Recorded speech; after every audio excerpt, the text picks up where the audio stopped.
Okay, on the bill, how Nigerian gospel artists are filling international auditoriums with their music. How Nigerian gospel artists are filling international auditoriums with their music. It has been in a status quo of the African space where we've been seeing, the secular acts.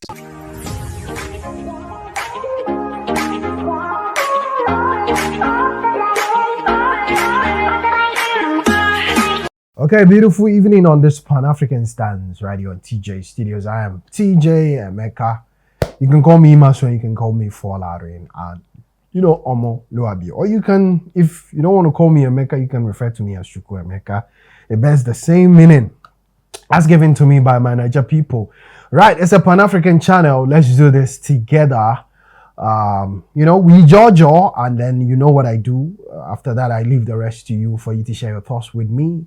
In all the editorials I've been doing. It's mostly me, myself, and I. 95% me, myself, and I. 5% are for other contents which we are working on. I basically want to take my time, family. I don't want to rush into bringing out contents that will affect the channel. So, yes, bear with me. The other contents will come very, very soon. Okay, on the bill today, I want us to look at something again.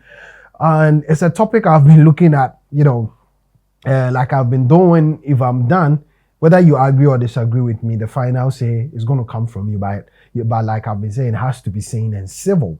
Okay, on the bill, how Nigerian gospel artists are filling international auditoriums with their music. How Nigerian gospel artists are filling international auditoriums with their music. It has been in a status quo of the African space where we've been seeing, the secular acts, the likes of Davido, Burna Boy doing a lot. And relatively in the minds of Africans, not like in the other regions like USA where gospel is thriving and they're making a lot of money, a lot of millions. In Africa, when you do gospel, well, it's a slippery slope and you are seen as, it's not a money-oriented field. It's more basically, ministry and then, spirit-filled ministrations. But you see, the narrative of the Nigerian space and the gospel space is also a different one. Basically, in Africa, they are the biggest. Yeah, they are not the biggest as in, with the gospel side, there's no competition. There's no room for any unnecessary competition, so it's not part of the bill. But when you look at Africa once again, Nigerian gospel music is top-notch, standard in Africa. So yes, you can look at it from that aspect. But today, how are they also looking at the business side? Aside ministry, aside, bringing out spirit-filled songs, they are looking at the business side. And yes, I want us to look at that part. How are they able to fill bigger auditoriums? So OVO Arena, Wembley Arena, recently we saw Kings Daniel filling it. And for Sinach, I shared it with you to also do same. It comes to what we've been saying, that yes, indeed there is a business orientation around them. Indeed there is something new and something different about them. Now, the order of the day is that Sinach just did OVO, Wembley Arena, full to capacity, spirit-filled ministration in the gospel context. She did it and did it well with her team. And when you move on, she's going along on next month to do August, the month of August, basically that of the Dubai World Trade Center, by sending, the gospel to the Arabian countries. Who knows? In Dubai, they tolerate a lot of stuff, so the Christians within that context, there might be some Arabians who also are into Christianity will join Sinach. And then music, lovers of a music, for that matter, gospel, tag will also be part of the bill of the Sinach aspect. So Sinach's music waymaker has been that leeway to basically adding up to the international space where bigger choirs or bigger choirs, churches minister the song. And if you don't take care, if not for the visibility of Sinach, who is also popular alongside with the waymaker song, would have said it's, a song coming from someone else within, the foreign space, but it is coming from Sinach. So why am I doing this? How they are doing it comes to the same thinking capacity of them, making sure that anything they do, there should be a business mandate and orientation around it. You can't just be doing gospel and not be power financed. All right, you need to be financed, because the gospel out there, you need equipment, you need quality production, you need to pay engineers. So that aspect of the gospel game, we need to understand. For other Africans to understand that the gospel also has a business orientation to it. And if you are doing gospel and making money, it is not, a disadvantage to you. It is part of the status quo. And in fact, gospel musicians I feel, should be the ones to make it more money than the secular ones. Because why? You have God on your side, the supreme being on your side in anything you do. So why should you fail? It's the mindset, like I've been saying. It's the mindset. For example, Ghana, we struggle with finances. Artists, again, in the secular gospel, are doing it on their own.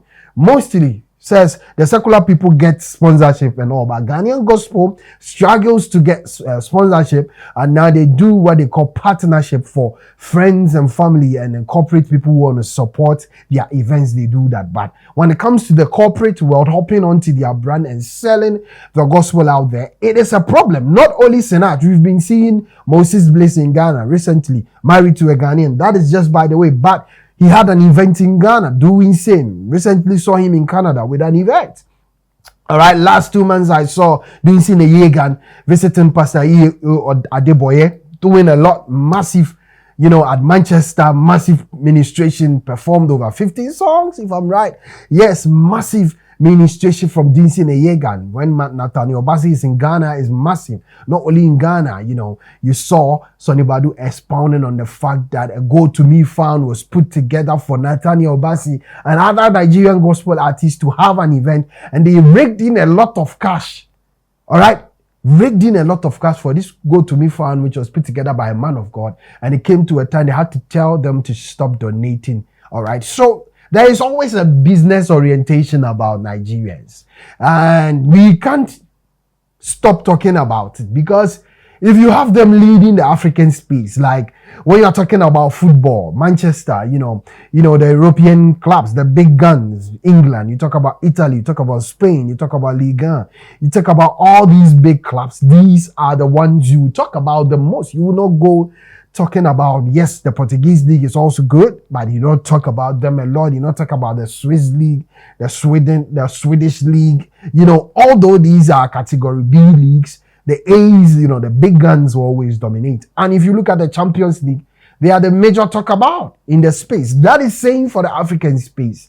Others will come to bear, as you've been seeing on my channel. Others come to bear. But if you are doing contents that has global versatility and dominance, news around it, then a lot of come from Nigerians. Sometimes you have to be biased to bring in, other contents to add up and mix up. You get it. So it's still the Niger dominance in the secular space and in the gospel space. Why?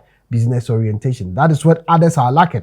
And I think, we should drop it. The ego, the hate. We should just get closer. My people, get closer. Be submissive. Jaw.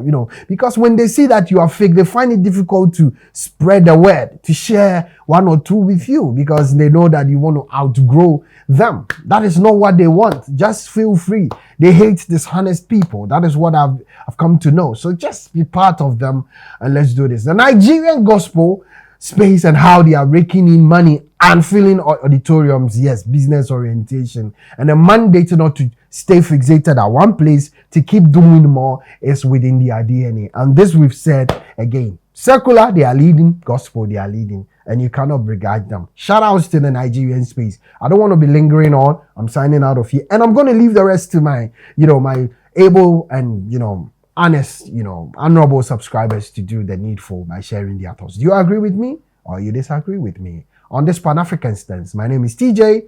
On this topic, if you want us to do part 2, where it's a discussion, where I can bring somebody and have a discussion, drop part 2, share part 2 in the comment section, and let's do this together. I'll be coming your way with more and more. Call me Emeka, Imaswen, Folarin, or Moloabi. I will respond. I salute you and peace out.